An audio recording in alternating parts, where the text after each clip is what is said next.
U.S. Immigration and Customs Enforcement officers just dropped off 80 Haitian immigrants to the state of Louisiana without telling anyone in Louisiana what they were doing. And that's something that's happening across the country right now as the crisis at our southern border literally gets worse by the day. Joining us for more on this is Louisiana Congressman and the Vice Chair of the House Republican Conference, Mike Johnson. Congressman, good morning. Good to see you again. Hey, Rob, great to see you as well. This story is just, it's ridiculous. I know that you sent a letter to President Biden where you said, quote, basically, you'd like an explanation as to why this is happening. But you said last week, with no advance notice, busloads of Haitian migrants were dropped off in Shreveport, Louisiana. I'm being told by ICE officials to expect many more. Explain this to me. What is happening here? Where are they staying? What are they doing?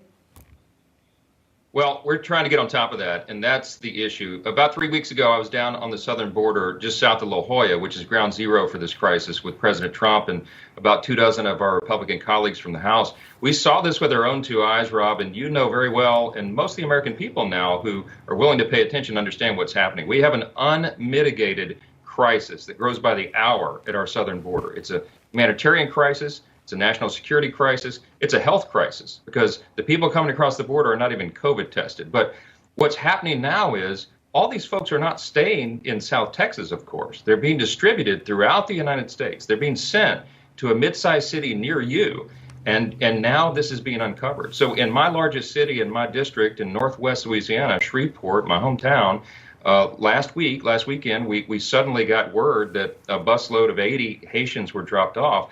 We found out later that that was just the latest of many. At least 400 or more have been dropped off here in the last few months. And ICE says, as you just noted, to expect many, many more. They didn't give any prior warning to local officials or anything. And we don't have many answers. And that's why I had to send the letter to President Biden to figure this out. I take it you have not gotten a response from the president?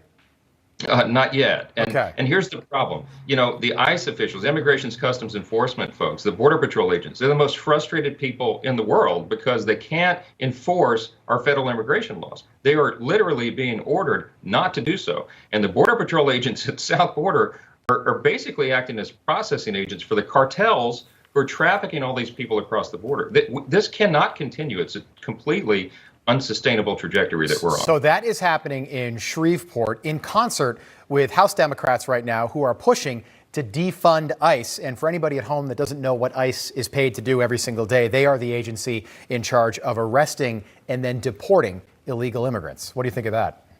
Well, that's exactly right. And it's a completely counterproductive, counterintuitive, nonsensical kind of policy to pursue. Look, these people are flooding into the country, and by some estimates, we've had well over 1 million. My Texas colleagues in Congress believe it may be closer to 2 million illegals have come across this open border just since January, just since President Biden took office. So we call it the Biden border crisis for a reason. And again, it's not a sustainable situation. These people are being sent throughout the country. We don't know who they are because they have no verifiable form of identification.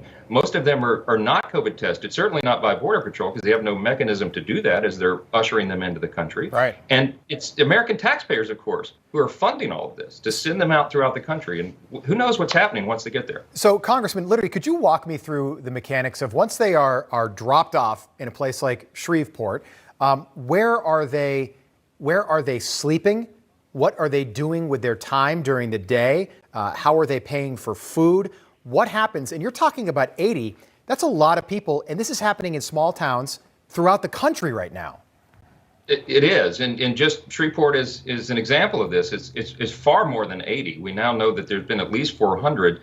And the ICE officials themselves told me to expect many more busloads because their facilities are full. Wow. Obviously, the Biden administration has given an open door policy to everybody in the world. By some estimates, over 100 countries or possibly many more have people coming, flooding over that border. I saw it with my own two eyes. They're coming in big groups, unaccompanied minors and the whole thing. The cartels are making money hand over fist.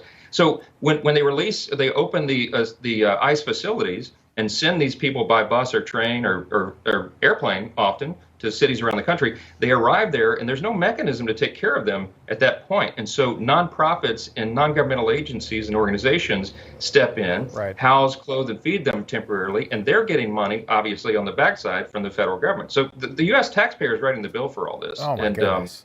It's just a disaster. It's very difficult to overstate the crisis. And it's scary. I mean, you know, I'm all for immigration, but it's got to be done legally. And it's scary. If you were somebody that lived in Shreveport and you saw this happening, I mean, that is really scary to think about that happening. And it's being done covertly, to your point. They're coming in the middle of the night, you know, on landing at airports and arriving on buses. Very scary stuff. Congressman Johnson, so good to see you again. Thanks so much for coming on. We appreciate it. Thanks, Rob. We'll keep working on it. Okay, please do. And keep us posted.